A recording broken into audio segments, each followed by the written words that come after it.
Hello everyone, welcome to my channel. তো সেজেগুজে ready হয়ে গেছি, আর এতক্ষণে হয়তো বুঝতেও পেরে গেছেন যে কিসের ব্লগ শেয়ার করছি। তো যাই হোক, চলুন। এদিকে সমস্ত ব্যাগপত্র নিয়ে রেডি, আর আমাদের গাড়ি আসতে চলেছে। আজকে একটু অন্যরকমভাবে সাজুগুজু করলাম। তো যাই হোক, আমাদের গাড়ি অলরেডি চলে এসেছে। এখন ঝটপট করে গাড়িতে বসা যাক। তো দুজনে মিলে লাচকা বোচকা নিয়ে উঠে পড়েছি গাড়িতে। আর সামনে দেখতে পাচ্ছেন একটা ব্যাগ, এখানে আছে খাবার, তো সেই জন্য আর একটা ডিকিতে রাখলাম না। তো ইয়ে ফাইনালি আমরা স্টেশনে পৌঁছে গেছি। তো এটা হচ্ছে যশবন্তপুর স্টেশন। তো এটা আমাদের বাড়ির খুবই সামনে আছে। আর এই দেখুন, ট্রেনেও বসে গেছি, আর ট্রেনে এসেছে অনেকগুলো কিচেন, তো বেশ কয়েকটা কিনেও নিলাম। দেখে বেশ ভালো লাগলো। আর আমরা তো অলওয়েজ টম এন্ড জেরির মতো ফাইট করি, তো টম এন্ড জেরিটা নিতে একেবারেই ভুললাম না। আর যোগপুক করে ট্রেনে যাচ্ছি। আর এই যে সামনে দেখতে পাচ্ছেন পাহাড়গুলো, দেখে যেন মন প্রাণ সব একেবারে ভরে যাচ্ছে। কারণ ওয়েদারটাও খুব সুন্দর, আকাশ ভর্তি মেঘ, একপাশটা আকাশ ফাঁকা। আর এদিকে এত পাহাড়ের বড় বড় চাইগুলো দেখতে বেশ ভালো লাগছে।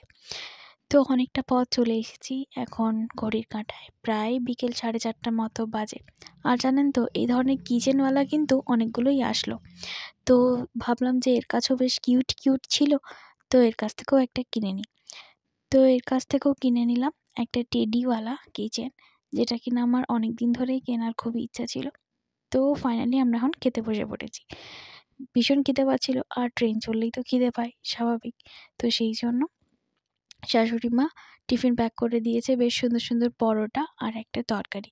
তো খেতে তো বেশ ভালোই হবে দেখে যা মনে হচ্ছে। তো চলুন, বেশি কথা না বলে খাওয়া যাক।